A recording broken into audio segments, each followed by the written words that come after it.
Les 3 communes regroupées au sein de la communauté d'agglomération Cap Excellence ont choisi de miser sur leurs atouts patrimoniaux et leur histoire pour leur développement touristique. En charge de la promotion du tourisme, Cap Excellence a fait du tourisme mémoriel sa marque territoriale, développer l'activité économique en mettant en valeur la friche industrielle de Bémao, le morne de la mémoire aux abîmes et profiter de l'attractivité du mémorial Acte à Pointe-à-Pitre fait partie de la stratégie envisagée. Mais au-delà de ce patrimoine bâti, Cap Excellence se tourne également vers la mer, les fonds marins et les histoires qui y sont liées. Durant 2 jours, un séminaire était organisé sur les biens maritimes et subaquatiques.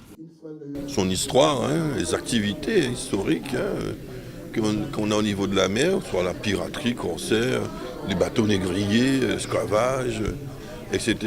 Mais aussi sous-marins, à travers les vestiges qu'on peut encore retrouver, archéologiques notamment, de ce passé, heureux et malheureux que nous avons en Guadeloupe et dans la région plus largement, qui nous entoure. Et donc il s'agit de faire l'inventaire de toute cette richesse historique autour de ces thématiques, tout ce qui a été inventorié déjà, et imaginer les produits qui pourraient, touristiques, qui pourraient être générés à travers ce fonds. Au cours de la 2e journée de ce séminaire organisé les 29 et 30 mai, les débats ont porté sur les richesses immergées ou encore les enjeux et les perspectives d'un tourisme mémoriel tourné vers la mer. Des débats fructueux qui ont donné lieu à des propositions concrètes. C'est un débat riche.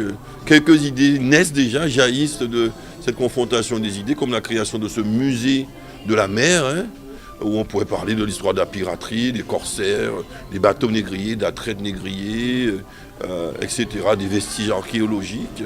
Tout ceci pourrait être relaté à travers quelques supports de communication à l'intérieur de ce musée, qui pourrait d'ailleurs prendre place au sein du centre d'activité international maritime, navale et nautique que nous mettons en place dans le cadre du plan pluriannuel d'investissement à Cap Excellence sur Bémao durant les prochains mois, les prochaines années. C'est l'idée que j'ai lancée au courant de ce débat. Une perspective qui ravit les passionnés de l'histoire de Guadeloupe et singulièrement de celle liée au milieu maritime.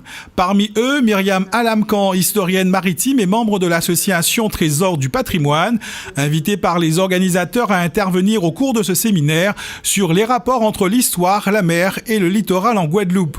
J'ai été vraiment touchée par le fait que aujourd'hui, on parle maintenant de faire un musée maritime. Cette idée était dans l'air depuis des années, mais personne n'a mobilisé le fondement, c'est-à-dire le nerf de la guerre, qui est l'argent qu'il faut pour faire tout ça.